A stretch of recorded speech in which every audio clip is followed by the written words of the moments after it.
నమస్తే. లా excellence Telugu current అఫైర్స్కి స్వాగతం. ఇవాల్టి మన కొటేషన్ ఏంటో చూద్దామండి. నిన్నటి వీడియోలో మన స్టూడెంట్ ఒకరు వాళ్ళ ప్లేస్లో జరుగుతున్నటువంటి విషయాలను షేర్ చేసుకోవడం జరిగింది. దానికి సంబంధించి నాకు ఈ కొటేషన్ గుర్తొచ్చింది. ఇది మనకి ఒకసారి యూపీఎస్సీ ఎగ్జామ్లో ఎథిక్స్లో క్వశ్చన్ కూడా అడిగారనమాట దీనికి సంబంధించి. సరే, తను చెప్పిన దానికి ఆన్సర్గానే ఈ పర్టికులర్ కొటేషన్ అనేది తీసుకున్నాను. ప్రతి ఒక్కళ్ళం కూడా అడ్వర్సిటీ అంటే ప్రాబ్లం వచ్చినప్పుడు చాలా వరకు స్ట్రాంగ్గా నిలబడి ఉండగలుగుతాం. చాలా ఇక్కడ మెన్ అంటే పీపుల్ అని రాసుకుందాం. సో అందరూ కూడా ప్రాబ్లం వచ్చినప్పుడు వాళ్ళ యొక్క స్ట్రెంగ్త్ ఏంటి అన్నది తెలీదు.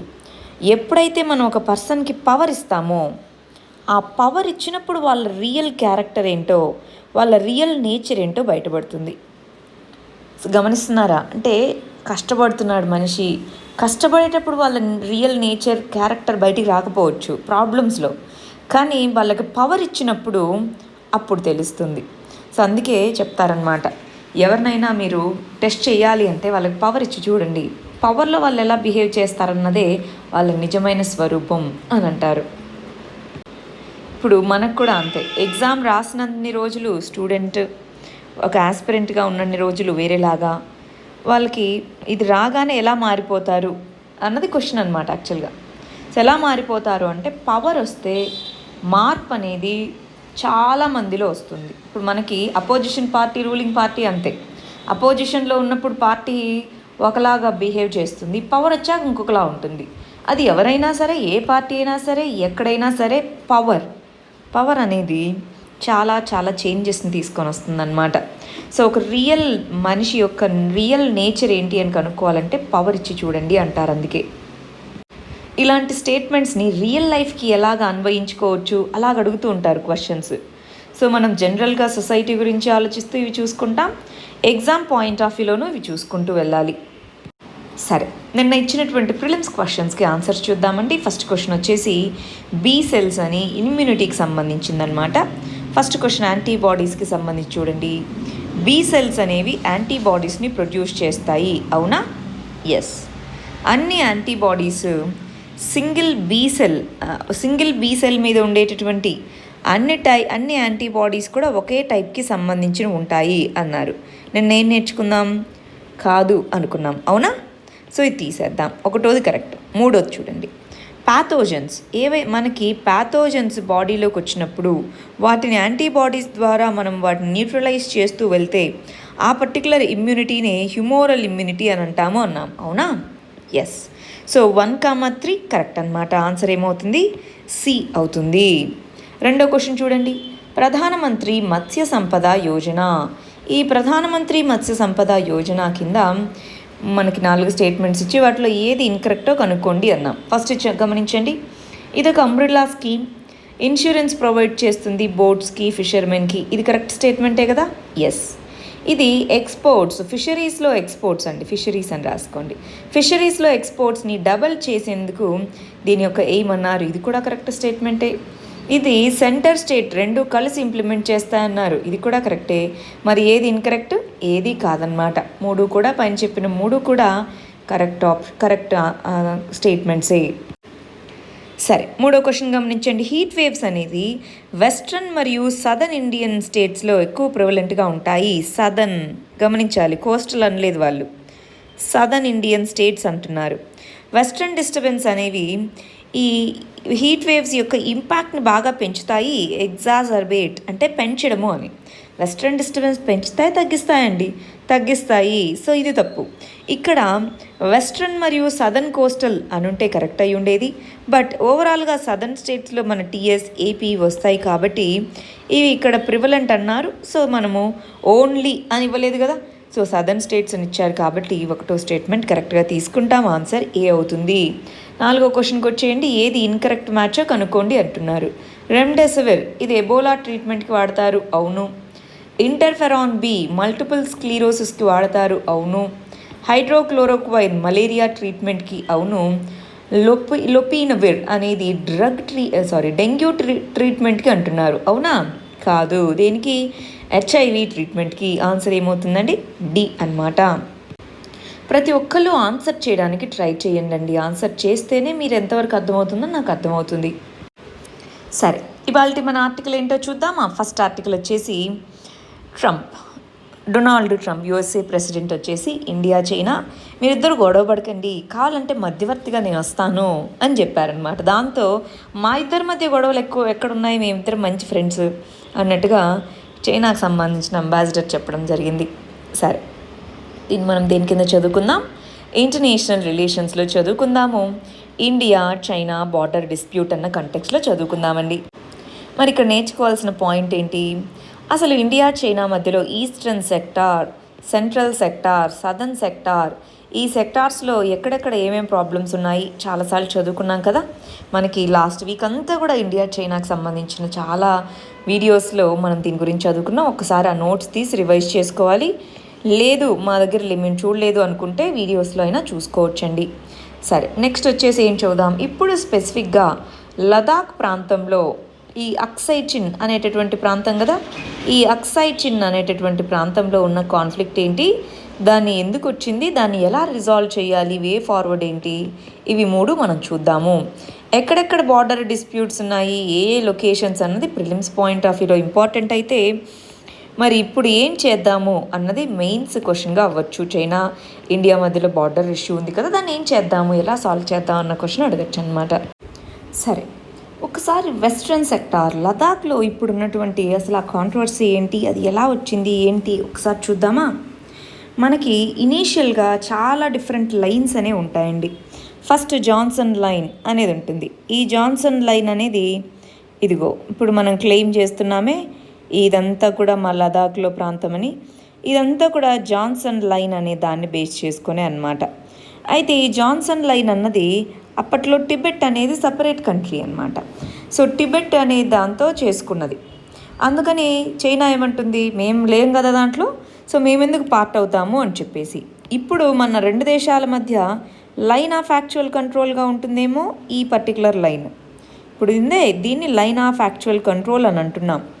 ఇది మనము క్లెయిమ్ చేస్తున్నటువంటి బార్డర్ అన్నమాట. సో ఈ హిజ్ లంగర్ అనేటటువంటి ప్రాంతము, లనాక్లా అనేటటువంటి ప్రాంతము, సో వీటిని బార్డర్గా మేము ఉపయోగిస్తాము అని మనం అంటున్నాం. వాళ్ళంటారు మేము అసలు దాంట్లో పార్ట్గానే లేం కదా, జాన్సన్ లైన్ ఎప్పుడో 1865లో గీసినప్పుడు అని అంటారనమాట. ఆ తర్వాత మళ్ళీ మనము 1959లో వాళ్ళు ఏం చేశారో చూడండి. 1959లో ఈ పర్టికులర్ లైన్ ఉందా, వాళ్ళు ఉన్నటువంటి డిఫరెంట్ మిలిటరీ పోస్టులన్నీ కనెక్ట్ చేసుకుంటూ వాళ్ళు ఈ బార్డర్ని గీసుకొని మ్యాప్ పబ్లిష్ చేశారు. మనం అప్పుడు అపోజ్ చేసాం ఫస్ట్ టైం.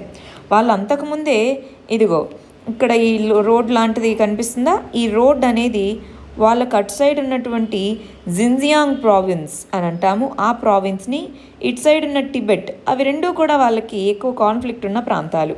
ఆ రెండింటినీ కనెక్ట్ చేసుకుంటూ ఒక హైవే కూడా వేసేసుకున్నారు ఎప్పుడు మన ఇండిపెండెన్స్ వచ్చాకే. కానీ 1959లో ఇక్కడ మ్యాప్ పబ్లిష్ చేశారు. అప్పటి నుంచి కాన్ఫ్లిక్ట్ వచ్చింది. ఇప్పుడు ఈ ఎల్ఏసి దగ్గరికి ఎలా వచ్చారు, మరి 1962లో వార్ జరిగింది. సో అప్పుడు ఈ ఎల్ఏసి అనేటటువంటి లైన్ దగ్గరికి రావడం జరిగిందనమాట. వాళ్ళకి ఎందుకు ఈ అక్సై చిన్ ప్రాంతం ఇంపార్టెంట్ అర్థమైందా, ఆ జిన్జియాంగ్ ప్రావిన్స్ అనేది అక్కడ ఎక్కువ కాన్ఫ్లిక్ట్, ఉయిగర్స్ అనే ముస్లిమ్స్ ఉంటారు అక్కడ. టిబెట్ అనేది టిబెట్లో రెవల్యూషన్, ఇదంతా ఈ 2 ప్రాంతాలని కనెక్ట్ చేయాలంటే వాళ్ళకి అక్సై చిన్ ప్రాంతం కావాలి. మనమేమంటాము, ఇదిగో ఇది బ్రిటిష్ ఇండియా కింద ఉన్న మ్యాప్. సో అప్పట్లో చూడండి ఈ ప్రాంతం మొత్తం బ్రిటిష్ ఇండియా కింద ఉంది అంటే బ్రిటిష్ ఇండియా ఇప్పుడు వాళ్ళు వెళ్ళిపోయిన తర్వాత మాది కాబట్టి మాది అంటున్నాం. ప్రస్తుతానికి ఇది లైన్ ఆఫ్ యాక్చువల్ కంట్రోల్ ఇక్కడ ఉందే చిన్న ప్రాంతం, ఇది పాకిస్తాన్ ఆక్యుపై చేసుకున్నది, అది చైనాకి గిఫ్ట్గా ఇచ్చేసింది. మనం అంటాం అది మాదే అని మనం అంటాం అనమాట. ఇప్పుడు ఎక్కడెక్కడ కాంట్రవర్సీ జరుగుతుంది మరి ఒకసారి మ్యాప్లో మనం చూద్దామా. ఆల్రెడీ చూసాము, ఒకసారి ఇక్కడ గమనించండి. దెమ్చోక్ అనేటటువంటి ప్రాంతంలో కాన్ఫ్లిక్ట్ అనేది ఉంది. గల్వాన్ రివర్ అనేది ఉందా, అసలు ఒకసారి మన బార్డర్ ఏంటో ఒకసారి చూపిస్తా. ఇప్పుడు ప్రస్తుతానికి ఈ పర్టికులర్ ఎల్ఏసి అనేది ఇదన్నమాట, ఈ లైన్ అనేది ఎల్ఏసిగా ఉంది. మరి దమ్చోక్ అనే ప్రాంతంలో ఈ చిన్న ప్రాంతం ఉందే, ఇక్కడ కాన్ఫ్లిక్ట్.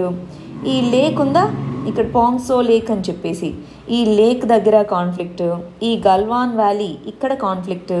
ఇవి కాన్ఫ్లిక్టింగ్ రీజన్స్ అన్నమాట. ఇప్పుడు మనం చెప్తుంది మనం ఏం చేసాము, ఇప్పుడు ఈ ప్రాంతం ఉందా ఇక్కడ, దౌలత్ బెగ్ ఓల్డీ అనేది. సో అక్కడి వరకు మనము రోడ్డు వేసుకున్నాము.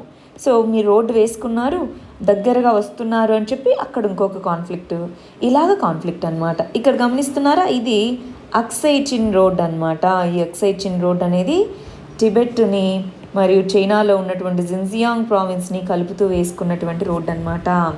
సో డిస్ప్యూటెడ్ ఏరియాస్ ఇవన్నీ ఉన్నాయి. ఇది మనకి లదాఖ్లో ప్రస్తుతానికి ఉన్నటువంటి సిచ్యువేషన్ ఏంటి అన్న దాని గురించి. సరే, ఇవాళ ఆర్టికల్ ఏమొచ్చింది, మన చైనా యొక్క అంబాసిడర్ వచ్చేసి మా ఇద్దరి మధ్య డిఫరెన్సెస్ ఉన్నాయి, కానీ అవి మా టైస్ని అంటే మా యొక్క బంధాలను తెంచేయవు అన్నట్టుగా చెప్తున్నారు.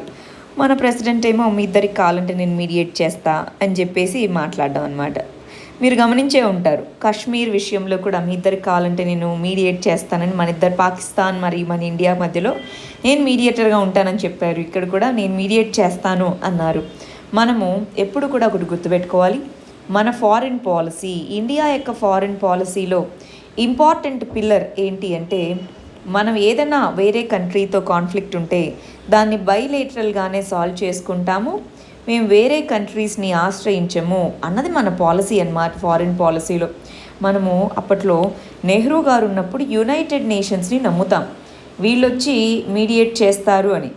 కానీ వీళ్ళు ఎప్పుడు ఎస్పెషల్గా కాశ్మీర్ విషయంలో అన్నమాట.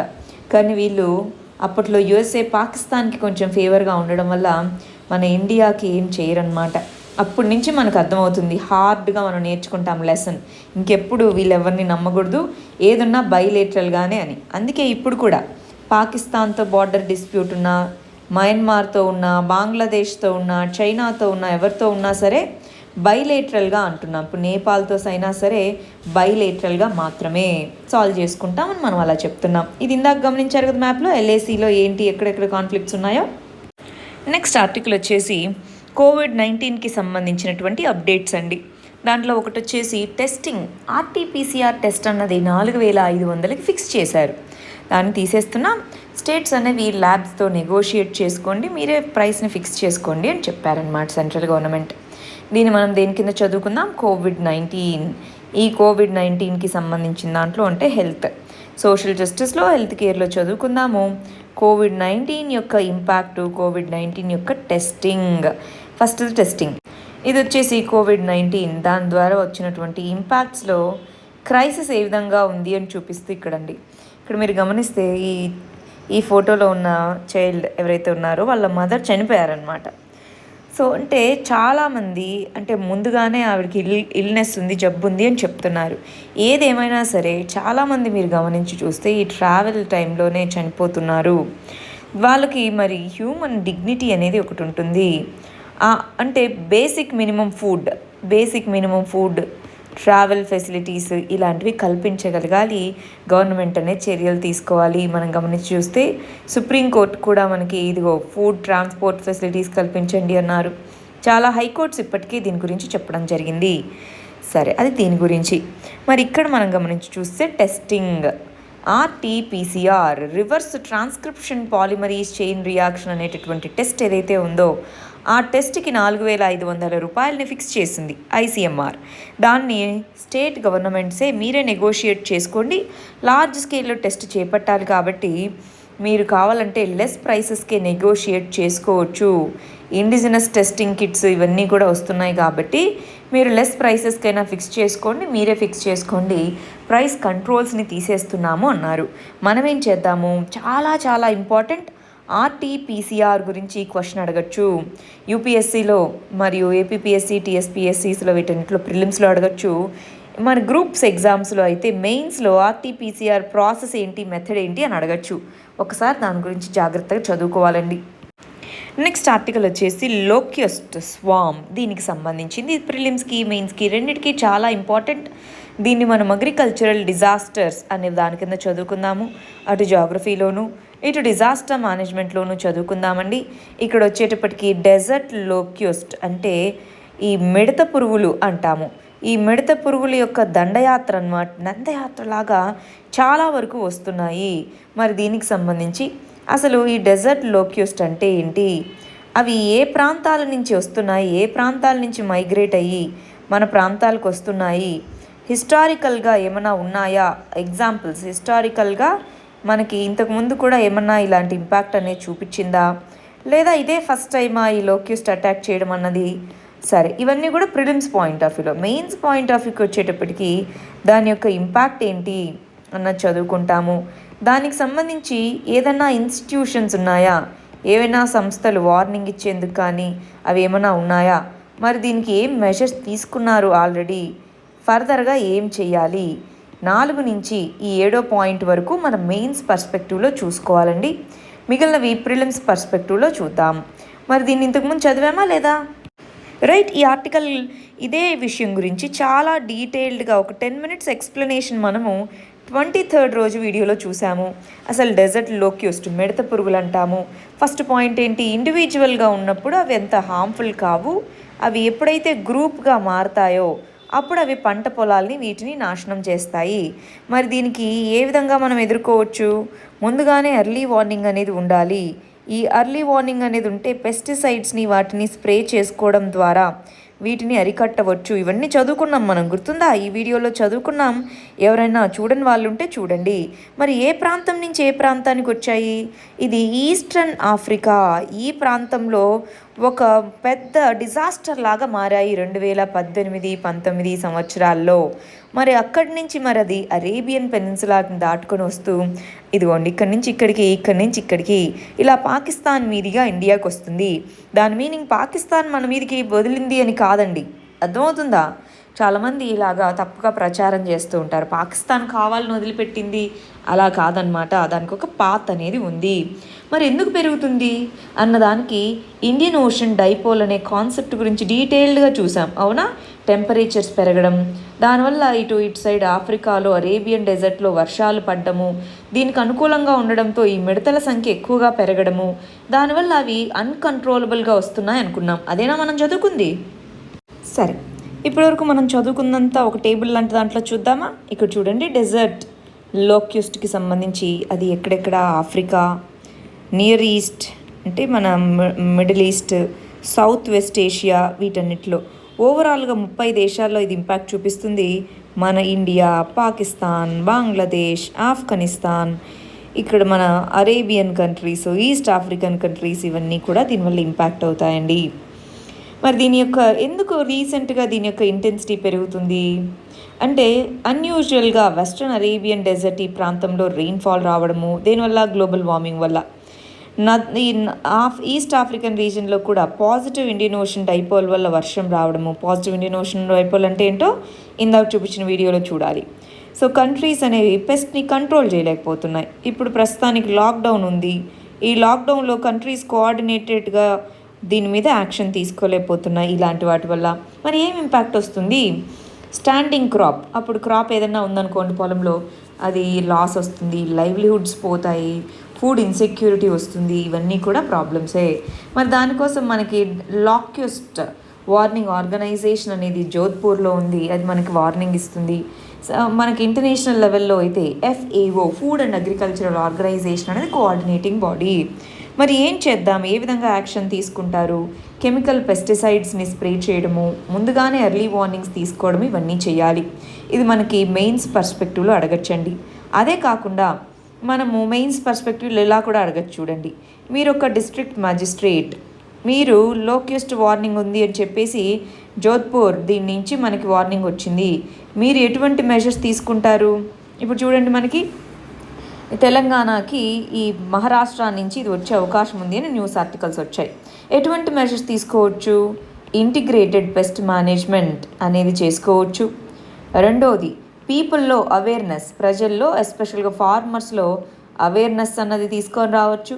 పెస్టిసైడ్స్ అవి స్ప్రే చేయడానికి ముందుగా రెడీగా ఉండాలి. విలేజ్ లెవెల్ కమిటీస్ ఏర్పాటు చేసుకోవచ్చు. అంతేనా? విలేజ్ లెవెల్ కమిటీస్ ఏర్పాటు చేస్తాను, ఇలా రాసుకుంటాము.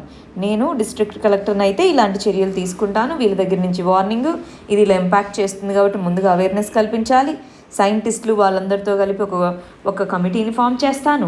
ఇలాగ రాసుకునే దానికి కూడా ఇంపార్టెంట్ అబ్జర్వేషన్ స్కిల్స్ కావాలి ఎథిక్స్లో ఆన్సర్ రాయాలంటే. అర్థమైందా? జిఎస్లో మెయిన్స్ క్వశ్చన్కి ఇలా ఆన్సర్ రాసుకుంటారు, ఎథిక్స్లో మెయిన్స్ క్వశ్చన్ వస్తే ఇలాగ మనం దాన్ని అప్రోచ్ అవ్వాలి.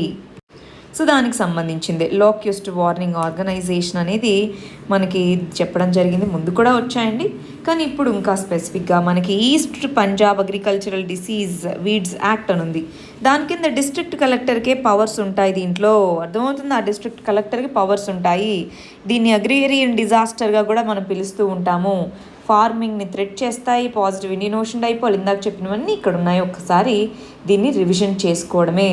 ఫుడ్ అండ్ అగ్రికల్చరల్ ఆర్గనైజేషన్ వచ్చేసి దీనివల్ల ఇండియా పాకిస్తాన్ సైడ్ నుంచి వచ్చింది. అంటే పాకిస్తాన్ వదిలేసింది అని కాదు, పాకిస్తాన్ సైడ్ నుంచి వచ్చింది. కంట్రీస్ కోఆర్డినేటెడ్గా మెజర్ తీసుకోవాలి, అదే వే ఫార్వర్డ్ అనమాట. ఏం చేయాలి? కంట్రీస్ ఒక కంట్రీని ఇది ఇంపాక్ట్ చేయడం కాదు, ఈ క్లైమేట్ చేంజ్, గ్లోబల్ వార్మింగ్ వాటన్నిటిని అడ్రస్ చేయాలి. కోఆర్డినేషన్ అనేది ఉండాలి, వేరే వేరే దేశాల మధ్య కోఆర్డినేషన్ ఉండాలి. నెక్స్ట్ ఆర్టికల్ చూడండి, హాంకాంగ్లో వస్తున్నటువంటి ప్రొటెస్ట్లకి సంబంధించినటువంటి ఆర్టికల్ అండి. మరి దీనికి సంబంధించి మనం వీడియో చూసామా లేదా? ఆల్రెడీ దీనికి సంబంధించి 22nd రోజు చాలా డీటెయిల్డ్గా చైనా హాంకాంగ్ అసలు ఏంటి, వాటి మధ్య సంబంధాలు ఏంటి, ఇవన్నీ మనం చూసాము. దీన్ని మనం దేని కింద చదువుకుందాం? ఐఆర్లో చదువుకుందాం. మనకి అక్కడ ఏం జరుగుతుందన్నది పెద్దగా క్వశ్చన్గా అడగకపోవచ్చండి. సో అందుకని చైనా హాంకాంగ్ రిలేషన్స్ అనేది ఇక్కడ కాన్సెప్ట్ అనమాట. అక్కడ ఏం జరుగుతుంది అన్నది మనకి మెయిన్స్ ఎగ్జామ్లో అడగరు, కానీ ప్రిలిమ్స్ ఎగ్జామ్స్లోకి వచ్చేటప్పటికి దాని చుట్టుపక్కల ఉన్నటువంటి ఈవెంట్స్ కానివ్వండి, హాంకాంగ్కి సంబంధించిన చట్టాలు కానివ్వండి, వాటిని అడగచ్చు. ఇక్కడ మనం బేసిక్ లా అనే పదం ఏంటో తెలుసుకుందాము. బేసిక్ లా అంటున్నారు, అదొకటి. రెండోది 1 నేషన్ 2 సిస్టమ్స్ అంటున్నారు. ఈ 1 నేషన్ 2 సిస్టమ్స్ అనేటటువంటి పాలసీ చైనాది ఏంటి అన్నది తెలుసుకుందాము. మరి ఇక్కడ ప్రొటెస్ట్లు జరుగుతూ ఉన్నాయి కదా, దానికి కాజ్ ఏంటి, దానికి సొల్యూషన్ ఏంటి అని తెలుసుకుందాము. హిస్టారికల్గా అసలు చైనా హాంకాంగ్ రిలేషన్స్ ఎలా ఎవాల్వ్ అయ్యాయి అన్నది మాత్రం ఈ వీడియోలో చూస్తే చాలా క్లియర్గా మనకు అర్థమవుతుంది. ఇక్కడ చూడండి, హాంకాంగ్లో ఒక చట్టాన్ని వీళ్ళు ప్రవేశపెట్టారనమాట. ఫస్ట్ బేసిక్ లా అంటే ఏంటి అనుకున్నామా? బేసిక్ లా అంటే వాళ్ళకు ఉండేటటువంటి కాన్స్టిట్యూషన్. ఎవరికి ఉండేటటువంటి కాన్స్టిట్యూషన్? హాంకాంగ్కు ఉండేటటువంటి కాన్స్టిట్యూషన్. 1997 వరకు మరి హాంకాంగ్ అన్నది బ్రిటిష్ కంట్రోల్లో ఉండింది. ఎందుకు బ్రిటిష్ కంట్రోల్లో ఉండింది? బ్రిటిష్ వాళ్ళు కొలనైజేషన్ టైంలో దీన్ని ఒక పోర్ట్ సిటీగా వాడుకున్నారు, అందుకని అది ఉండింది. ఆ తర్వాత చైనా కంట్రోల్లోకి వచ్చేసింది అనమాట. మరి హాంకాంగ్ అనేది ఒకటే సిటీ, అక్కడ చాలా అడ్వాన్స్డ్గా డెమోక్రసీ కానీ టెక్నాలజీ కానీ డెవలప్ అయింది. సరే, ఇప్పుడు మరి వీళ్ళ బేసిక్ లా అనేది వీళ్ళకి చట్టాలు వేరు, చైనాకి చట్టాలు వేరు. ఇప్పుడు ఏం చేస్తుంది చైనా? మేము ఒక కమిటీని నియమిస్తాము, ఆ కమిటీ అడ్వైజరీ కమిటీగా ఉంటుంది, అక్కడ జరిగేటటువంటి సెక్యూరిటీకి సంబంధించి అని అన్నారనమాట. దాంతో మాకొద్దు అని ప్రొటెస్ట్లు మొదలయ్యాయి. అంతే అన్నమాట ప్రొటెస్ట్లు. మీరు చైనా అనేది దాని యొక్క ఫుల్ కంట్రోల్ని హాంకాంగ్ మీద ఇంపోజ్ చేసేందుకే ఇలాంటి చట్టాలు తీసుకొని వస్తుంది అని హాంకాంగ్లో ప్రొటెస్ట్లు. లాస్ట్ ఇయర్ కూడా చాలా హ్యూజ్ ప్రొటెస్ట్లు జరిగాయి. 2014లో ప్రొటెస్ట్లు జరిగాయి. ప్రొటెస్ట్లు జరుగుతూనే ఉన్నాయి.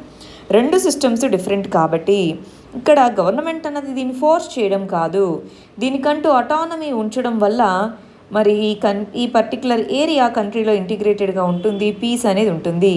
అటానమీ లేకుండా ఉంచితే ఇబ్బందులే ఎప్పటికీ ఉంటాయి. నెక్స్ట్ ఆర్టికల్ వచ్చేసి మైగ్రెంట్స్కి సంబంధించిన ఇష్యూ అండి. మైగ్రెంట్కి సంబంధించి ఒక పాలసీ అనేది ఉండాలి. అన్ని గవర్నమెంట్స్ సైలెన్స్ని మెయింటైన్ చేస్తున్నాయి, కానీ పాలసీ ఉండాలి అంటున్నారు. దీన్ని సోషల్ జస్టిస్లో మైగ్రేషన్ మరియు మైగ్రేషన్ రిలేటెడ్ ఇష్యూస్ అన్న కంటెక్స్లో చదువుకుంటాము. దీంట్లో లెర్నింగ్ ఆబ్జెక్టివ్స్కి వచ్చేటప్పటికి కోవిడ్-19 వల్ల వచ్చినటువంటి మైగ్రెంట్ క్రైసిస్ ఏంటి, ఎందుకు అసలు ఈ క్రైసిస్ వచ్చిందంటారు. రెండోది అసలు మైగ్రేషన్ సిచ్యువేషన్ ఎలా ఉంది ఇండియాలో. సో మైగ్రెంట్ సిచ్యువేషన్ ఏంటి అన్నది మనం చూద్దాము. మరి ఆ మైగ్రెంట్ సిచ్యువేషన్కి సంబంధించి ఒక పాలసీ తీసుకొని రావాలి అంటున్నాము. ఆ పాలసీ ఎలా ఉండాలి, దేన్ని అడ్రస్ చేయాలి, అది మనం ఒకసారి చూద్దాం.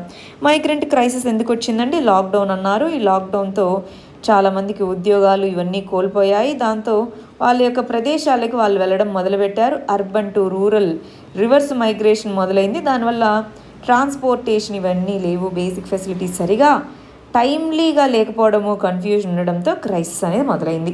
మరి మైగ్రెంట్ సిచ్యువేషన్ ఎలా ఉంది ఇండియాలో చూద్దామా. మైగ్రెంట్ పాలసీ గురించి మెయిన్స్ క్వశ్చన్ అడగచ్చు.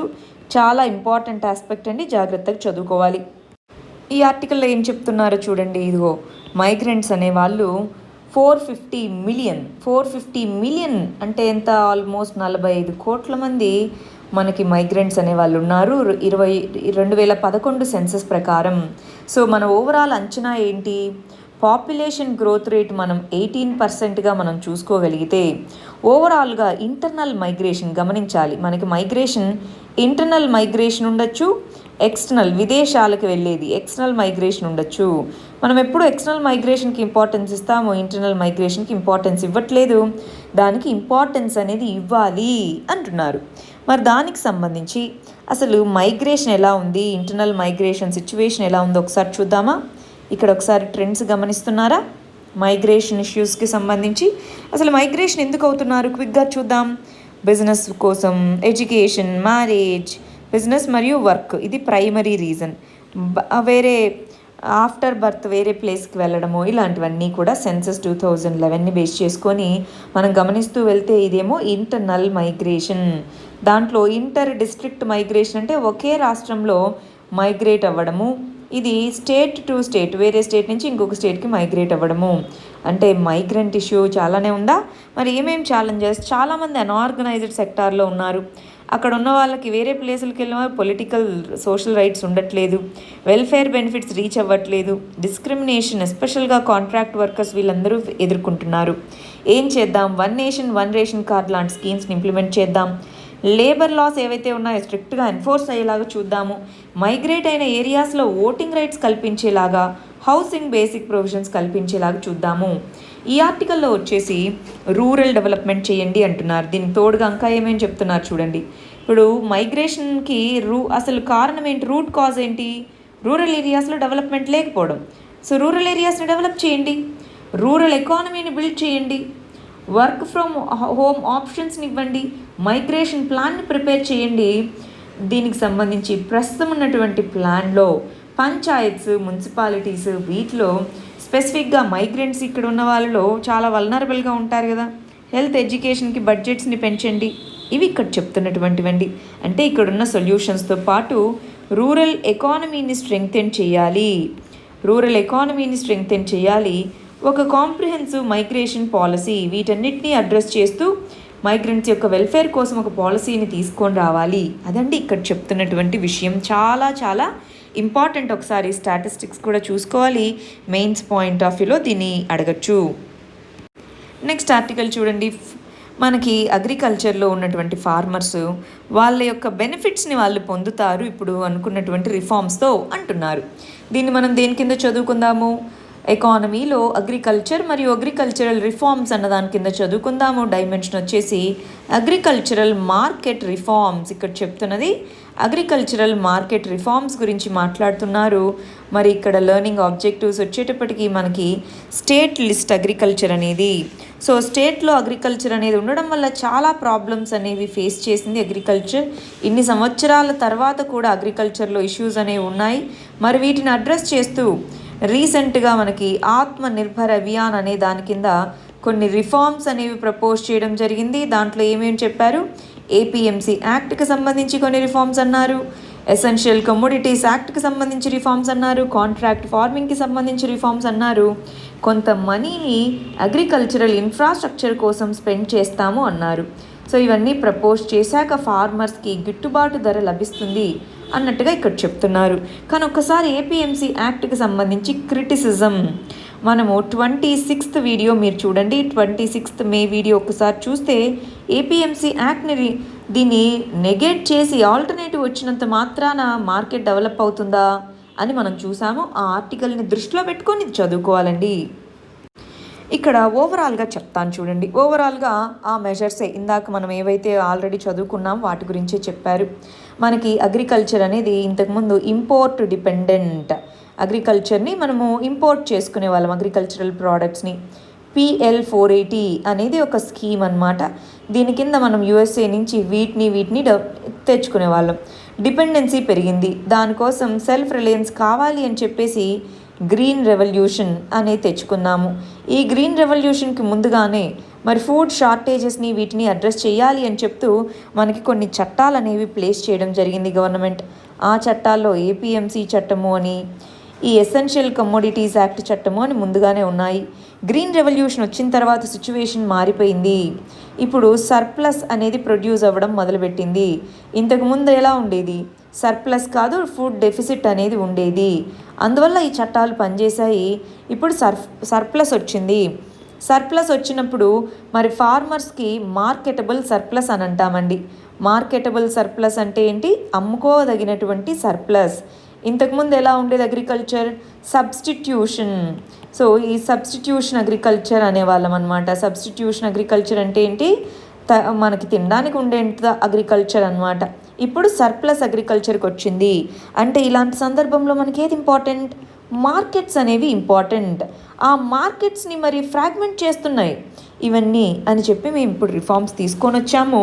ఈ రిఫార్మ్స్ వల్ల ఫార్మర్స్కి అసలు ఉన్న ప్రాబ్లం ఏంటి అంటే బయర్ మార్కెట్ అని అంటున్నారు. బయర్ మార్కెట్ వల్ల ఫార్మర్స్కి సరిగా డబ్బులు రావట్లేదు అంటున్నారు. ఇంతకు బయర్ మార్కెట్ అంటే ఏంటి? ఎక్కువ మంది సేల్ చేసే వాళ్ళు ఉంటారు కానీ కొనుక్కునే వాళ్ళు తక్కువ మంది ఉంటారు. సో అంటే బయర్ మార్కెట్ అంటే more people, more sellers, sale చేసే వాళ్ళు ఎక్కువ మంది ఉంటారు, లెస్ బయర్స్ ఎక్కువ మందే కదా అగ్రికల్చరల్ ప్రోడక్ట్స్కి. కానీ రెస్ట్రిక్టెడ్ మార్కెట్స్, ఏపీఎంసీ మార్కెట్స్ అనడంతో ఎక్కువ మంది వచ్చి ఇక్కడే సేల్ చేసుకోవాల్సి వచ్చింది. దాంతో వాళ్ళకి యాక్సెస్ అనేది సరిగా రాలేదు. ఇప్పుడు ఈ బయర్ మార్కెట్ని సెల్లర్ మార్కెట్గా మారుస్తాము. సెల్లర్ అంటే ఫార్మర్ మార్కెట్ ప్రైస్ని డిసైడ్ చేయాలి, బయర్ కాదు. అలాగ రిఫార్మ్స్ తీసుకొని వస్తామన్నారు. కానీ దీనికి ఉన్న గ్యాప్స్ అయితే దీనికి ఉన్నాయి. అవేంటి? మనం మొన్న చదువుకున్నామా 26th రోజు ఏపీఎంసీ మార్కెట్స్లో కొన్ని గ్యాప్స్ ఉన్నాయని, అవి చదువుకుంటాం. ఓవరాల్గా ఇక్కడ చెప్తున్నది ఏంటి అంటే బయర్ మార్కెట్ నుంచి సెల్లర్ మార్కెట్గా మేము దీన్ని మారుస్తాము అంటున్నారనమాట. బయర్ మార్కెట్ నుంచి సెల్లర్ మార్కెట్ దీన్ని మారుస్తాము. దానివల్ల ఏమవుతుంది? ఫార్మర్స్కి మనీ అనేది వస్తుంది. ఫార్మర్స్కి వచ్చేటటువంటి ఆ రెమ్యునరేటివ్ ప్రైసెస్ ఏవైతే ఉన్నాయో ఆ రెమ్యునరేటివ్ ప్రైసెస్ అనేవి రూరల్ ఏరియాస్ని డెవలప్ చేయడమే కాదు, ఫార్మర్ యొక్క ఓవరాల్ ఇన్కమ్ని డబల్ చేస్తాయి అని అంటున్నారనమాట. ఇక్కడ వాళ్ళ యొక్క ఓన్ రైట్ని వాళ్ళకి తిరిగిస్తాయి, వాళ్ళ యొక్క కష్టాన్ని వాళ్ళకి తిరిగిస్తుంది ఈ రిఫార్మ్స్ అని చెప్తున్నారు ఇక్కడ ఆర్టికల్లో. కానీ దీనికి క్రిటిసిజం కూడా ఉందన్నమాట. ఏంటో అర్థమైంది కదా? ఏపీఎంసీ మార్కెట్స్లోనే ప్రాబ్లమ్స్ ఉన్నాయి, చాలామంది అమ్మట్లేదు అన్నది ఇక్కడ చెప్తున్నది. ఇప్పుడేంటి? ఈ రెస్ట్రిక్టెడ్ మార్కెట్స్లోనే కాదు, ఎక్కడైనా కూడా ఎక్కడైనా కూడా సేల్ చేసుకునేటటువంటి పరిస్థితిని కల్పిస్తాము అన్నారు. ఆల్రెడీ నేషనల్ అగ్రికల్చరల్ మార్కెట్స్ అనేది ఉంది కదా, ఉన్నప్పటికీ కూడా మేము ఇది తీసుకొని వస్తామన్నారు. మరి ఇది ఎంతవరకు అగ్రికల్చర్లో మార్పును తీసుకొని వస్తుందో చూద్దాం. చాలా ఇంపార్టెంట్ ఇష్యూ. మెయిన్స్ పర్స్పెక్టివ్లో జాగ్రత్తగా అర్థం చేసుకోవాలి. ఈ బయర్ మార్కెట్, సెల్లర్ మార్కెట్ ఉందే, ఇది ప్రిలిమ్స్లో అడగచ్చు అనమాట. ఎకానమీలోను వీటన్నిటిలోనూ అడగచ్చు. నెక్స్ట్ ఇక్కడ గమనించండి, కేరళ బ్యాక్ వాటర్స్లో చాలా ఇన్వేజివ్ స్పీషీస్ అనేవి వస్తున్నాయి అని చెప్తున్నారు. ఇక్కడ ఉందే ముస్సెల్ అని అంటాము. సో దీన్ని మనం చాలా ఇంపార్టెంట్ ఆస్పెక్ట్ అండి, ఎన్విరాన్మెంట్ కింద చదువుకుంటాము. దీంట్లో invasive alien species, IAS. So ఈ ఇన్వేజివ్ ఏలియన్ స్పీషీస్ వల్ల వచ్చేటటువంటి చాలా నెగిటివ్ ఇంపాక్ట్స్ ఉన్నాయి. అవి ఏంటి అన్నది ఈ ఆర్టికల్లో చెప్పబడినటువంటిదండి. ఫస్ట్ అసలు ఈ ఇన్వేజివ్ ఏలియన్ స్పీషీస్ అంటే ఏంటి, దాని యొక్క ఇంపాక్ట్స్ ఏ విధంగా ఉంటాయి, మన ఇండియాలో ఏవైనా ఎగ్జాంపుల్స్ ఉన్నాయా ఇన్వేజివ్ ఏలియన్ స్పీషీస్కి సంబంధించి, ఇవి మనం ఇక్కడ తెలుసుకుందాం. ఇవన్నీ కూడా ప్రిలిమ్స్ పాయింట్ ఆఫ్ వ్యూలో ఇంపార్టెంట్. ఫస్ట్ అసలు ఏలియన్ స్పీషీస్ అంటే ఏంటి? ప్రతి ఎకోసిస్టమ్కి, ప్రతి ఒక్క అక్కడ ఉన్నటువంటి లోకల్ ఎకోసిస్టంలో, పర్యావరణంలో అక్కడ కొన్ని స్పీషీస్ అనేవి ఉంటాయి, లోకల్ స్పీషీస్ అనేవి ఉంటాయి. ఈ లోకల్ స్పీషీస్ కాకుండా మనం వేరే పద్ధతుల్లో బయట నుంచి అవుట్ సైడ్ స్పీషీస్ కనుక ఈ పర్టికులర్ ప్రాంతానికి వచ్చాయంటే మనం వాటిని ఏలియన్ స్పీషీస్ అంటాము. ఏలియన్ అంటే బయట సైడ్ నుంచి వచ్చినవి అని. ఈ ఏలియన్ స్పీషీస్ ఏవైతే ఉంటాయో వాటిలో మళ్ళీ 2 రకాలు ఉంటాయండి. ఒకటి, ఉన్నటువంటి వాతావరణానికి అవి అడ్జస్ట్ అయిపోతాయి. సో అవి జస్ట్ నాన్ ఇన్వేజివ్ అని అంటాము. నాన్ ఇన్వేజివ్, అక్కడ ఉన్న వాటికి అడ్జస్ట్ అయిపోతాయి, అవేం పెద్దగా డామినేట్ చేయవు. కానీ అలా కాకుండా ఇన్వేజివ్ ఏలియన్ స్పీషీస్ అని ఉంటాయి. అక్కడున్న ఎకోసిస్టమ్ని డామినేట్ చేసి అక్కడున్న రిసోర్సెస్ అన్నీ ఇవే తీసుకోవాలి అనుకునేటటువంటి స్పీషీస్ ఇవి. సో ఇప్పుడు ప్రాబ్లం ఎవరితో? ఏలియన్ స్పీషీస్ మొత్తంతోనా లేదా ఓన్లీ ఇన్వేజివ్ స్పీషీస్తోనా? ఇన్వేజివ్ స్పీషీస్తో మాత్రమే అన్నమాట. సో ఇప్పుడు ఇవి ఇన్వేజివ్ స్పీషీస్ అంటే మీనింగ్ అర్థమైందా? ఇప్పుడు దాని ఇంపాక్ట్ ఏంటో, దానికి ఎగ్జాంపుల్స్ ఏంటో, ఎక్కడెక్కడ ఉన్నాయో అవి ఎలా స్ప్రెడ్ అవుతాయో చూద్దాం. ఇక్కడ గమనించండి, ఇన్వేజివ్ ఏలియన్ స్పీషీస్ అవి వచ్చాయండి. అవి ఎలా ఇంపాక్ట్ చేస్తాయి మరి ఎకోసిస్టమ్ని? అక్కడ కాంపిటీషన్, ఉన్నటువంటి రీసోర్సెస్, వాటర్ కానివ్వండి, దేనికైనా కాంపిటీషన్ వస్తాయి. గ్రేజింగ్, సో ఫర్ ఎగ్జాంపుల్ కొత్త యానిమల్ వచ్చిందనుకోండి, ఉన్న గ్రేజింగ్ గ్రౌండ్స్ని ప్రిడేషన్, ఇది కొత్త స్పీషీస్ అనేది ఇంకొక దాని మీద ఆహారం కోసం ఆధారపడుతుంది. పారాసైటిజం, హైబ్రిడైజేషన్, ఉన్నటువంటి వాటిలో కలిసిపోయి జెనెటిక్గా మాడిఫై చేయడము. బయోఫౌలింగ్, అక్కడ ఉన్నటువంటి వాటిని పాడు చేయడము. పాయిజనింగ్, కొన్ని మొక్కలు పాయిజనింగ్గా ఉంటాయి. ఫ్లేమబిలిటీ, కొన్ని రకాలైనటువంటి అడవుల్లో ఉండేటటువంటి మొక్కలండి ఎక్కువగా బర్న్ అవుతూ ఉంటాయి. ఫర్ ఎగ్జాంపుల్ ఉత్తరాఖండ్లో ఫారెస్ట్ ఫైర్స్ జరుగుతున్నాయా? ఉత్తరాఖండ్లో బ్రిటిష్ వాళ్ళ టైంలో ఇంట్రడ్యూస్ చేసినటువంటి ఏలియన్ స్పీషీస్ ఉన్నవే, ఆ మొక్కల వల్ల ఎక్కువగా ఫారెస్ట్ ఫైర్లు అవుతుంటాయి. అక్కడ నేటివ్గా ఉన్న స్పీషీస్ వల్ల కాదు, నాన్ నేటివ్ స్పీషీస్ వల్ల ఫారెస్ట్ ఫైర్స్ అనేవి ఎక్కువగా అవుతూ ఉన్నాయి. మరి ఫ్లేమబిలిటీ అని అంటాము. డిసీజెస్ ట్రాన్స్మిట్ చేస్తాయి. ఇంకొకటి ఇన్వేజివ్ ఏలియన్ స్పీషీస్ అనేవి ప్లాంట్స్ అవ్వచ్చు, యానిమల్స్ అవ్వచ్చండి. అర్థమవుతుందా? సరే, మరి అవుట్కమ్స్ ఏ విధంగా దాని ఇంపాక్ట్ ఉంటుంది? నాన్ నేటివ్ స్పీషీస్లో ఇన్వేజివ్ వల్ల ఎన్విరాన్మెంటల్గా నెగిటివ్ ఇంపాక్ట్ ఉంటాయి, సోషియో ఎకనామిక్గా నెగిటివ్ ఇంపాక్ట్. అక్కడ ఉన్నటువంటి హైడ్రోలాజికల్ ఎకోసిస్టమ్ని మార్చచ్చు, సాయిల్ ఎరోస్ చేయొచ్చు, ప్రైమరీ ప్రొడక్షన్ ఏవైతే చెట్లు ఉంటాయో వాళ్ళని ఆల్టర్ చేయొచ్చు, హ్యాబిటాట్ అక్కడున్న ప్లేస్ని డిగ్రేడ్ చేయొచ్చు, అగ్రికల్చర్గా అక్కడ వీడ్ అంటే ఏమంటాం, కలుపు మొక్కలుగా పెరగచ్చు. వాటర్ యాక్సెస్, కొన్ని మొక్కలు, ఇప్పుడు చెన్నైలో ఒక ఎగ్జాంపుల్ ఉందండి. చెన్నైలో ఒక టైప్ ఆఫ్ స్పీషీస్ అక్కడ ఉన్నటువంటి వాటర్ మొత్తాన్ని పీల్చివేయడము, అలాగా ఇన్ఫ్రాస్ట్రక్చర్ని డామేజ్ చేస్తుంది, హ్యూమన్ హెల్త్కి ఇంపాక్ట్ అవుతుంది, టూరిజంని తగ్గించేయగలదు. ఫారెస్ట్ ఫైర్స్ రావడం వల్ల CO2 ఎమిషన్స్ని పెంచగలవు, అంతేనా? ఇలాగ రకరకాల నెగిటివ్ ఇంపాక్ట్స్ అనేవి ఉన్నాయి. మరి వాటికి ఎగ్జాంపుల్స్ చూస్తారా? లాస్ట్ 15 ఇయర్స్లో మన పెస్ట్ మరియు వీడ్ అటాక్స్ ఏవైతే వచ్చాయో ఈ ఇన్వేజివ్ స్పీషీస్ వల్ల, ఆనియన్ వీడ్ అని, రుగోస్ స్పైరలింగ్ విట్ఫ్లీ అనేటటువంటిది, టొమాటో లీఫ్ మైనర్ అని చెప్పేసి, పపాయా మీలీ, ఇవన్నీ కూడా బయట నుంచి ఇంట్రడ్యూస్ చేయబడినవి. ఎలా వస్తాయి ఇంతకీ ఇవన్నీ? ఎక్కడి నుంచో మన దగ్గరికి ఎలా వస్తాయి చూద్దామా? ఇక్కడ ఎగ్జాంపుల్ గమనించండి, అర్థమవుతుంది. ఇన్వేజివ్ మ్యూజిల్ అంటే ఏంటి? ఆయిస్టర్ లాగా ఉంటుంది, అంటే ఆల్చిప్పలు అంటాం మనం తెలుగులో. సో దాన్ని ఇలా ఓపెన్ చేసి దాని లోపల ఉన్నది తినచ్చు అనమాట, ఫుడ్గా చేసుకొని తినచ్చు. సో దాంట్లో ఇక్కడ జనరల్గా కేరళలో బ్యాక్ వాటర్స్ అంటే ఏంటి?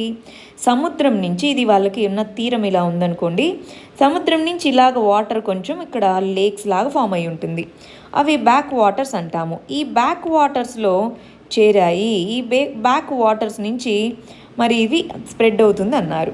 ఇది ఎక్కడో సౌత్ అమెరికా అక్కడ ఉండాల్సినటువంటి ఈ ఆల్చిప్పలు అనమాట, ముజిల్స్. మరి ఇక్కడికి ఎలా వచ్చాయి?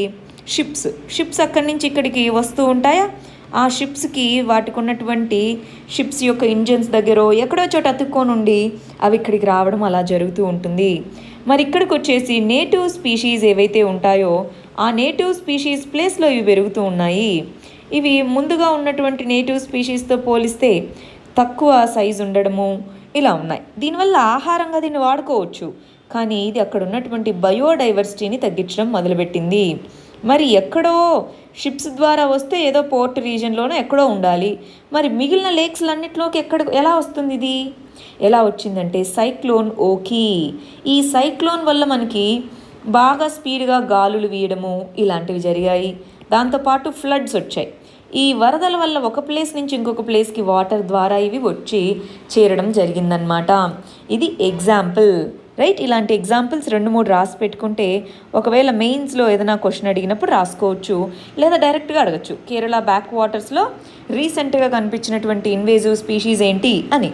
చారు అంటే ఇది నల్లగా ఉంటుంది కాబట్టి చారు ముజిల్ అని దాని పేరు అనమాట. ఇది మనకు మామూలుగా పెరిగేది ఏషియన్ గ్రీన్ మజిల్, ఆ ప్లేస్లో ఇది పెరగడం మొదలుపెట్టింది. అది ఇక్కడ చెప్తున్న విషయం. నెక్స్ట్ ఆర్టికల్ వచ్చేసి అప్డేట్ అండి, కాలపాని ఇష్యూ. దీనికి సంబంధించి మీ యొక్క ఆర్మీని మీరు తీసేసుకెళ్ళిపోండి, మరి మేము కావాలంటే మీకు ఎక్స్ట్రా పర్మిషన్ ఇస్తాము నేపాల్ ఫారెన్ మినిస్టర్ చెప్పడం జరిగింది. మనం దీన్ని ఇంటర్నేషనల్ రిలేషన్స్లో India Nepal relations, India Nepal border issue అన్న దాని కింద చదువుకుంటాము. దీన్ని చాలా డీటెయిల్డ్గా మనం ఈ పర్టికులర్ వీడియోలో చదువుకున్నాము. ఒకసారి దీంట్లో స్పెషల్ వీడియో దీని గురించి చేయడం జరిగింది, చూడాలి. ఇక్కడ వీళ్ళు ఏమంటున్నారు, 1997లో 2 దేశాల మధ్య బైలేటరల్ అగ్రిమెంట్ జరిగింది.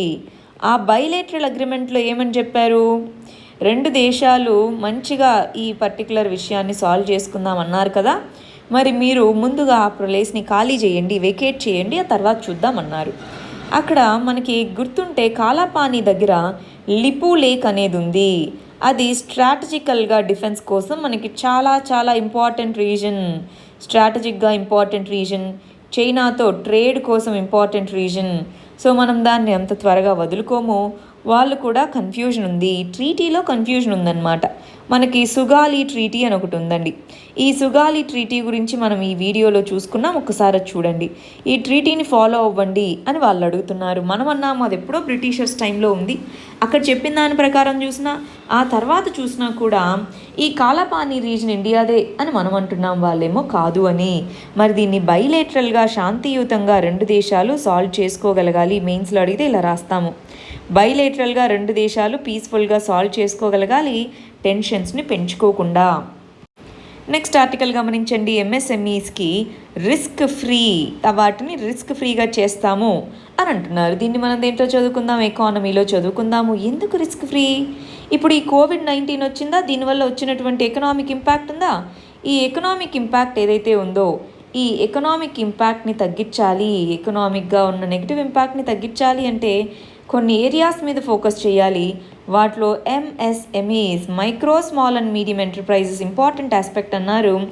ఆ ఎంఎస్ఎంఈ యొక్క ఇంపార్టెన్స్ ఏంటి, ఆ ఎంఎస్ఎంఈస్కి రీసెంట్గా తీసుకున్న మెజర్స్ ఏంటి, మరి ఇప్పుడు రిస్క్ ఫ్రీ అంటున్నారు, రిస్క్ ఫ్రీ అంటే మీనింగ్ ఏంటి, ఈ 3 విషయాలు మనం తెలుసుకోవాలండి.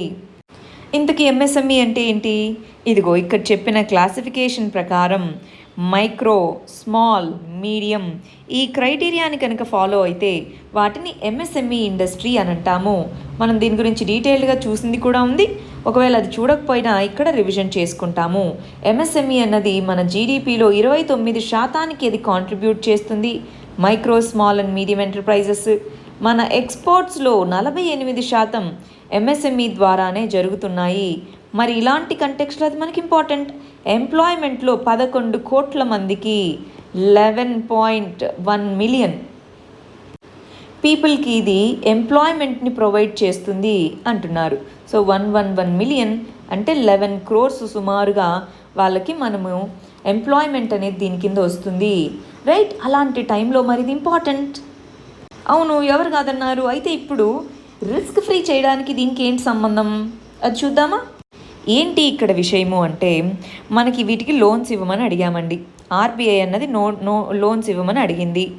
మరి లోన్స్ ఇవ్వమంటే ఈ పర్టికులర్ బ్యాంక్స్ ఏమన్నాయి, వీళ్ళకి ఇస్తే రిస్క్ మాకు, వాళ్ళు తిరిగి చెల్లించకపోతే ఎలాగా అన్నారు. ఆల్రెడీ మాకి ఎన్పిఎస్ వస్తాయనుకుంటున్నాము అన్నారు. ఎన్పిఎస్ 15% వచ్చినా పర్లేదు, మీరైతే లోన్స్ ఇవ్వండి అన్నారు. మేము ఎలా ఇవ్వమంటారు, ఎవరిని నమ్మి ఇవ్వమంటారు అన్నారు. అప్పుడు national credit guarantee trust company limited అనే దాన్ని తీసుకొని రావడం జరిగింది. దాని కింద ఏంటి, ఎంఎస్ఎంఈ కోసం ఇదిగోండి 3 లక్షల ప్యాకేజ్ని మేము అనౌన్స్ చేస్తున్నాము. ఎంఎస్ఎంఈస్ మీకు తిరిగి చెల్లించకపోయినా సరే మేము తిరిగి చెల్లిస్తాము ఈ కార్పొరేషన్ ద్వారా అని గవర్నమెంట్ చెప్పడం జరిగింది. అంటే దాని మీనింగ్ ఏంటి, మరి బ్యాంకులకి ఇస్తే రిస్క్ ఉన్నట్ట, ఒకవేళ వీళ్ళు తిరిగి చెల్లించకపోయినా గవర్నమెంట్ చెల్లిస్తుందిలే అన్నటువంటి అది ఆ నమ్మకం అనేది కల్పించడం జరిగింది. దానికి ఉన్నటువంటిది ఏంటండి, ఈ నేషనల్ క్రెడిట్ గ్యారంటీ కార్పొరేషన్ అనేది. ఎందుకు ఇవ్వాలి వీటికి loans? Economic activity slow down అయింది, ఈ ఎకనామీని మళ్ళీ రివైవ్ చేయాలి అంటే లోన్స్ కావాలి కదా, అందుకోసం లోన్స్ అన్నమాట. దాంతోపాటు మనం మొన్న ఒక విషయం చదువుకున్నాం, ఏమని, మన ఫినాన్స్ మినిస్టర్ బ్యాంకులను అడగడం జరిగింది, మీరేమీ భయపడకుండా లోన్స్ ఇవ్వండి.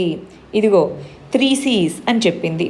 సిబిఐ, సివిసి, సిఏజీ వీళ్ళకేం భయపడకుండా, ఫియర్ లేకుండా మీరు లోన్స్ ఇవ్వండి, ఇదిగో ఎవరికైతే ఎలిజిబిలిటీ ఉంటుందో వాళ్ళకి ఇవ్వండి అన్నట్టుగా చెప్పారు. ఒకవేళ ఎలిజిబిలిటీ ఇచ్చారు అయినా కూడా నష్టం వచ్చింది అంటే ఎన్పిఏస్, నాన్ పర్ఫార్మింగ్ అసెట్స్, అంటే తిరిగి చెల్లించాల్సిన లోన్స్ తిరిగి రాకపోతే వాటిని ఎన్పిఏ అంటాము. అది ఇప్పుడు 10% దగ్గరలో ఉండగా అది మొత్తం ఇచ్చిన లోన్స్లో 15%గా ఉండొచ్చు అని అనుకుంటున్నామన్నమాట. సో వాటికి లోన్స్ ఇవ్వండి, ఎంఎస్ఎంఈస్కి లోన్స్ ఇవ్వండి, ఎన్బిఎఫ్సిస్కి లోన్స్ ఇవ్వండి అన్నట్టుగా అడుగుతున్నారు. ఎందుకంటే ఇవి రెండు చాలా ఇంపార్టెంట్ ఫ్యాక్టర్స్ అండి, non banking financial companies, MSMEs. So వాటి ద్వారా రివైవ్ చేయాలి అన్నట్టుగా గవర్నమెంట్ ప్లాన్ చేస్తుందన్నమాట. నెక్స్ట్ ఆర్టికల్ వచ్చేసి గూగుల్ మీద యాంటీ ట్రస్ట్ కేస్ అనేది ఫైల్ అయింది ఇండియాలో అని చెప్తున్నారు. మరి ఏంటిది, గూగుల్ మీద ఎవరు ఫైల్ చేశారు? దీన్ని ఎకానమీలో కాంపిటీషన్ అనేటటువంటి దాని కింద చదువుకుంటామండి. సో ఎకానమీలో కాంపిటిటివ్ మార్కెట్స్ అని అంటాము. సో దీని కింద మనకు వచ్చేసి యాంటీ ట్రస్ట్ కేసెస్ అనేది ఒక ఇంపార్టెంట్ ఏరియాగా మారింది. ఒక ఇండియాలోనే కాదు, చాలా కంట్రీస్లో కూడా యాంటీ ట్రస్ట్ కేసెస్ అనేవి పెరుగుతూ ఉన్నాయి. ఫస్ట్ అసలు యాంటీ ట్రస్ట్ అంటే ఏంటి? ఒక బిజినెస్ మీద దానికంటూ ఫాలో అవ్వాల్సిన కొన్ని రూల్స్ అనేవి ఉంటాయి. దానికి ఉండే ట్రస్ట్ అనేది ఒకటి ఉంటుంది. దాన్ని కనుక సరిగా ఫాలో అవ్వకపోతే అప్పుడు మనం వచ్చేటటువంటి ఆ రిజల్ట్నే యాంటీ ట్రస్ట్ కేసెస్ అని అంటాము. ఇక్కడ ఏంటో చూద్దాం, ఎగ్జాంపుల్తో చెప్తాను. ఇప్పుడు మనకి గూగుల్ ఉందండి. గూగుల్కి రకరకాల ప్రోడక్ట్స్ ఉన్నాయి, అవునా? గూగుల్ ప్లే స్టోర్ ఉంది, గూగుల్కి సంబంధించి జీమెయిల్ ఉంది, దానికి సంబంధించినటువంటి గూగుల్ సెర్చ్ ఇంజిన్ ఉంది, ఇలాగ రకరకాలు ఉన్నాయి, గూగుల్ పే అని ఉంది, ఇవన్నీ. సో మామూలుగా గూగుల్ సెర్చ్ ఇంజిన్ అనేది ఎలా ఉండాలి? ఆబ్జెక్టివ్గా మనం ఏది సెర్చ్ చేస్తే అది దేనికి ప్రిఫరెన్స్ రాకుండా, సో ఎక్కువ కస్టమర్స్, ఎక్కువ వ్యూవర్స్ ఏది చూస్తే అది రావాలి పై పేజ్లో, అంతేనా? కానీ ఇదేం చేస్తుంది, గూగుల్ సెర్చ్లో గూగుల్కి సంబంధించిన ప్రోడక్ట్స్ ఉంటాయా, తన ఓన్ కంపెనీ ప్రోడక్ట్స్ని ముందు లిస్ట్లో వచ్చేలాగా చేసుకోవడము. ఇప్పుడు గూగుల్ ప్లే స్టోర్లో కూడా ప్రిఫరెన్స్ గూగుల్ పేకి ఇవ్వడము, ఇలా చేస్తుంది. అంటే మిగిలిన వాళ్ళు తన ప్లాట్ఫామ్లో మిగిలిన అప్లికేషన్స్, మిగిలిన ఇన్ఫర్మేషన్ కంపెనీస్ అవన్నీ కూడా తన ప్లాట్ఫామ్లో తనని నమ్మి ఇన్ఫర్మేషన్ ఇస్తున్నారు, కానీ అది బయాస్గా వ్యవహరిస్తుంది. అంటే మనం దాని మీద పెట్టుకున్నటువంటి నమ్మకాన్ని పోగొడుతుంది. దాన్నే యాంటీ ట్రస్ట్ అని అంటాము. అంటే దానికి ఉన్న డామినెంట్ పొజిషన్ని అది మిస్యూజ్ చేస్తుంది అని అంటున్నారు. గమనించాలి ఈ పదంని. ఈ డామినెంట్ పొజిషన్, దానికి ఉన్నటువంటి డామినెంట్ పొజిషన్ ఏదైతే ఉందో దాన్ని వాడుకొని మిగిలిన వాళ్ళ ప్రోడక్ట్స్ కంటే తన ప్రోడక్ట్స్కి ఎక్కువ ప్రిఫరెన్స్ ఇచ్చుకుంటుంది.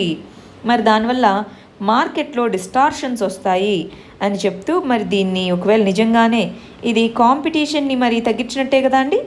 సో కాంపిటీషన్ ఏ విధంగా అయినా ఇంపాక్ట్ చేసిందా అని చెప్పి మన ఇండియాకి సంబంధించినటువంటి కాంపిటీషన్ కమిషన్ ఆఫ్ ఇండియా అనేది వర్క్ చేస్తుందన్నమాట దీని మీద. అసలు ఏంటో చూద్దామా? ఇక్కడ గమనించాలి, మనకి ఇంతకుముందు ఎలా ఉండేదంటే మొనోపొలీస్ ట్రేడ్ రెస్ట్రిక్షన్ యాక్ట్ అని ఉండేదండి. ఈ మొనోపొలీస్ ట్రేడ్ రెస్ట్రిక్షన్ యాక్ట్ కింద ఈ విధంగా ఎవరైనా మోనోపొలీ వాళ్ళే బయాస్డ్గా వాళ్ళే చేస్తూ ఉన్నారంటే దాన్ని క్రిమినల్ యాక్టివిటీగా గుర్తించడం జరిగింది. ఇప్పుడు దాన్ని తీసేసి దాని ప్లేస్లో కాంపిటీషన్ కమిషన్ ఆఫ్ ఇండియా అనేటటువంటి ఆర్గనైజేషన్ని తీసుకొని వచ్చి కాంపిటీషన్ కమిషన్ యాక్ట్లో దీన్ని సివిల్ కేసుగా పరిగణిస్తున్నారు. అంటే ఎవరైనా కాంపిటీషన్ని బ్రీచ్ చేస్తే వాళ్ళకి ఫైన్స్ ఉంటాయి కానీ వాళ్ళని అరెస్ట్ చేయడం, జైల్లో వేయడం ఉండవు. ఇప్పుడు గూగుల్ ఏం చేసిందో అర్థమైంది కదా. తన యొక్క డామినెంట్ పొజిషన్ తనకి వేరియస్ ప్రోడక్ట్స్ ఉండడం వల్ల ఒక ప్రోడక్ట్లో ఇంకొక ప్రోడక్ట్ని తను ప్రమోట్ చేసుకుంటుంది.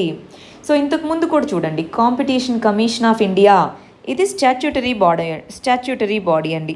ఈ స్టాట్యూటరీ బాడీ అనేది ఇంతకుముందు కూడా దాని మీద ఫైన్ వేసింది. అది మళ్ళీ ఇప్పుడు సుప్రీంకోర్టులో కేసు ఫైల్ చేసుకుందన్నమాట గూగుల్.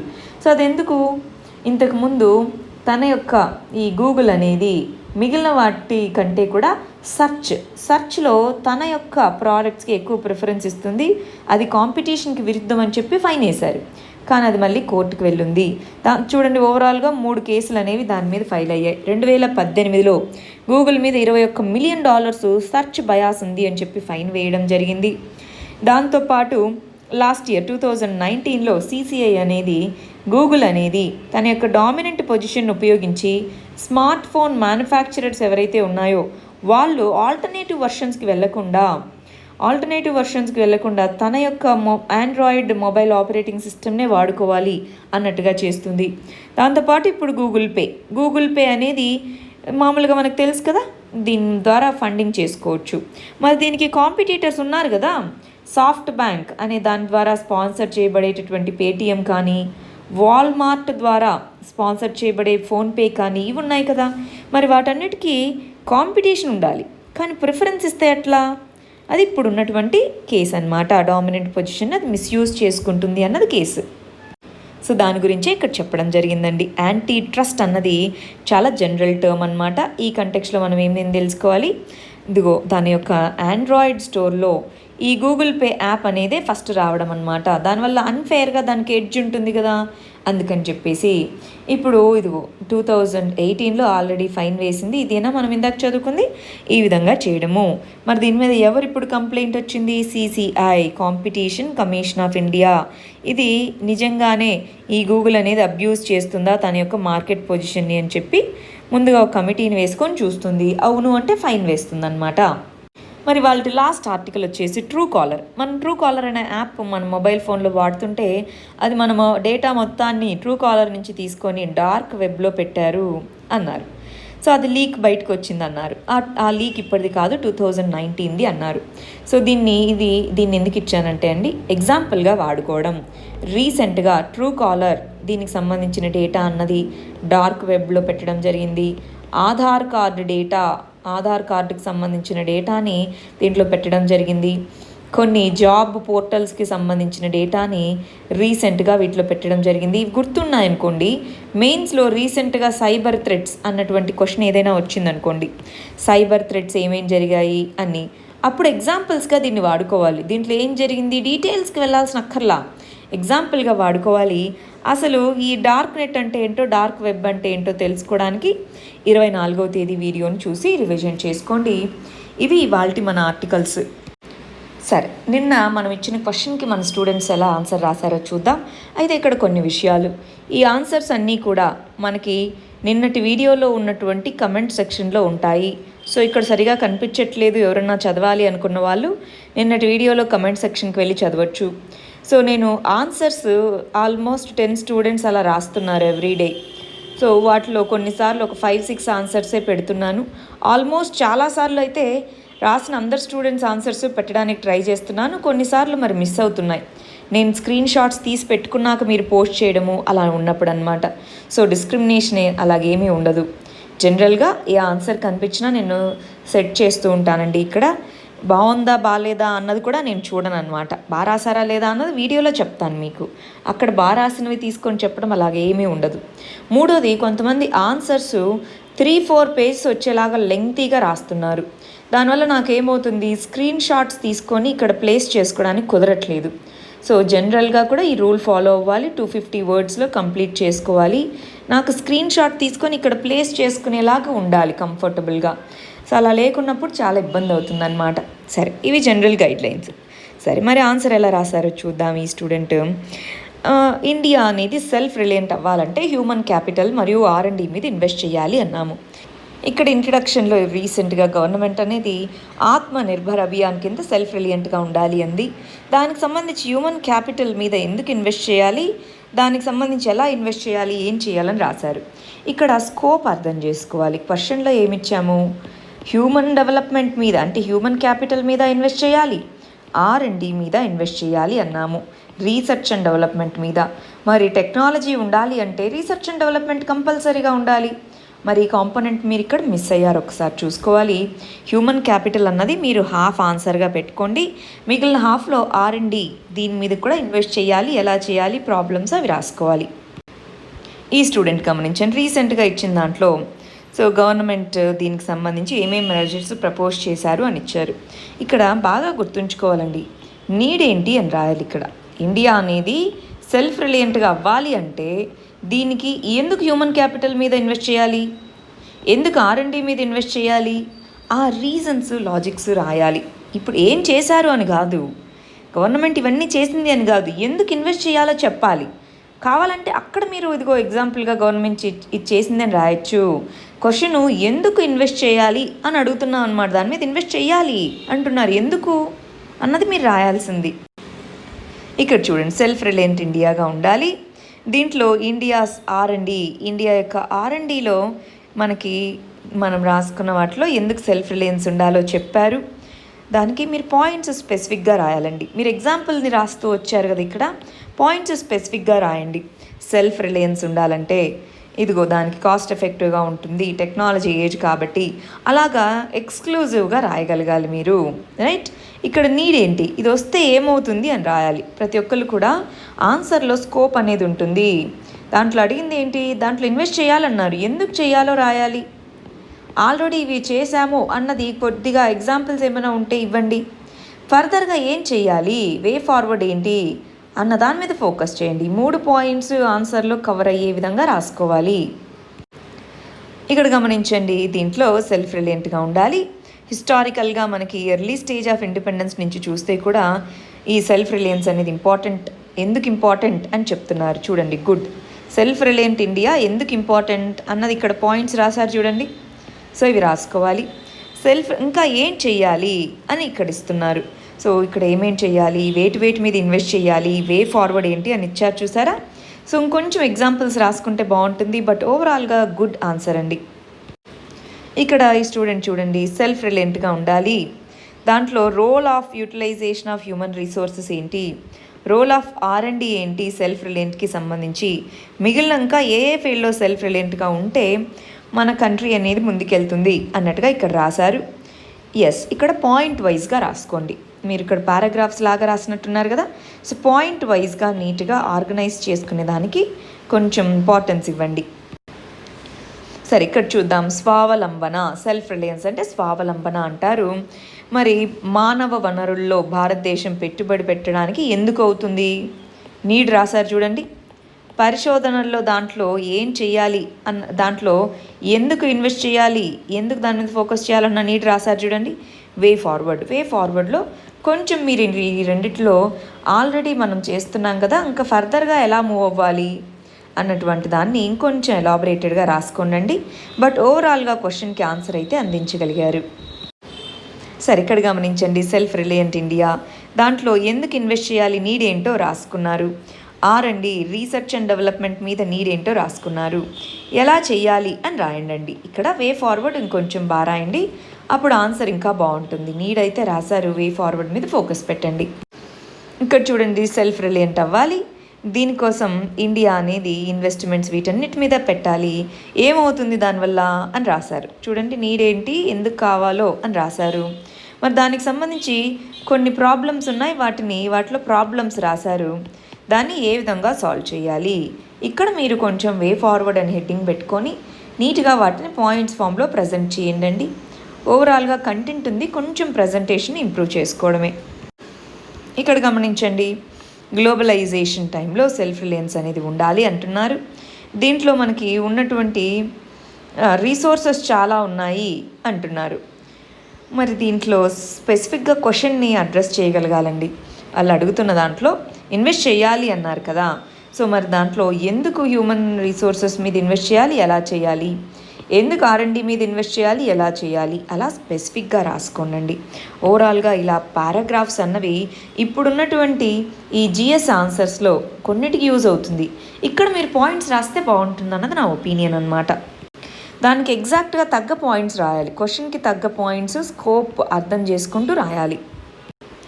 మరి ఇక్కడ చూడండి, 21వ శతాబ్దంలో టెక్నాలజీ ఇన్నోవేషన్సే మరి సెల్ఫ్ రిలయన్స్ని సాధించాలి అంటే మరి ఇదిగోండి దాంట్లో ఏమేమి చేయాలి, వాటికి ఎగ్జాంపుల్స్ అనేది ఇవ్వడం జరిగిందనమాట. ఇవన్నీ పెంచుకోవాలండి. అసలు ఎందుకు పెంచుకోవాలి, ఇప్పుడున్న పరిస్థితుల్లో ఎందుకు సెల్ఫ్ రిలయన్స్ యొక్క నీడ్ ఏంటి అని రాసి అప్పుడు ఏం చేయాలో మీరు రాయాలి. ఫస్ట్ దాని నీడ్ ఏంటో రాసుకోవాలి కదా. నీడ్స్ టు ఇన్వెస్ట్, ఎందుకు ఇన్వెస్ట్ చేయాలి, సెల్ఫ్ రిలయన్స్ని తెచ్చుకోవాలి, ఎలా వస్తుంది, దీంట్లో ఇన్వెస్ట్ చేస్తే సెల్ఫ్ రిలయన్స్ ఎలా వస్తుంది అన్న దాని గురించి కొంచెం రాసి వాటిని ఎగ్జాంపుల్స్తో మళ్ళీ చేయండి. వే ఫార్వర్డ్ ఏంటి అని రాశారు. కొంచెం ఆన్సర్లో ఫస్ట్ పారాగ్రాఫ్ని రీస్ట్రక్చర్ చేసుకోవాలి మీరు. ఇక్కడ గమనించండి, మానవ మూలధనం అంటున్నారు. వాటి యొక్క ప్రాధాన్యత అంటే ఏంటో రాసుకున్నారు. దాంతోపాటు దాంట్లో మనకు కొన్ని ప్రాబ్లమ్స్ ఉన్నాయని రాశారు. మరి ఏం చేయాలి అని రాస్తున్నారు. R&Dకి సంబంధించి ఇంకొంచెం స్పెసిఫిక్గా పాయింట్స్ యాడ్ చేసుకోండి, ఇంకా బాగుంటుంది మీ ఆన్సర్. ఇక్కడ గమనించండి, సెల్ఫ్ రిలయంట్, దాంట్లో ఎందుకు ఇన్వెస్ట్ చేయాలి అని రాసుకుంటూ వస్తున్నారు. వేటిలో ఏమేం చేయాలి అని చెప్పేసి. అసలు మనం సెల్ఫ్ రిలయంట్గా మారాలంటే ఇదిగో దీంట్లో ఇన్వెస్ట్ చేస్తే ఇది వస్తుంది అన్నట్టుగా ముందు చూపించాలి. ఆ తర్వాత ప్రాబ్లమ్స్ ఉన్నాయి, వీటిని ఈ విధంగా సాల్వ్ చేసుకోగలిగితే మన ఇండియా అన్నది ముందుకెళ్ళగలుగుతుంది. అలా కొంచెం స్ట్రక్చర్ చేసుకోండి ఆన్సర్ నీట్గా. ఇది మన మెయిన్స్ క్వశ్చన్ అండి. మైగ్రెంట్ పాలసీ, మైగ్రెంట్ క్రైసిస్ వస్తుంది కదా మనకి, కాంప్రిహెన్సివ్ మైగ్రేషన్ పాలసీ ఉండాలా అన్న దాని గురించి. ఇవి మన first set of prelims questions, 1-2 questions. ఇవి మన second set of questions, 3rd and 4th questions. వీటికి ప్రతి ఒక్కళ్ళు కమెంట్ సెక్షన్లో ఆన్సర్ చేయడానికి ప్రయత్నించండి. All the very best. Thank you very much.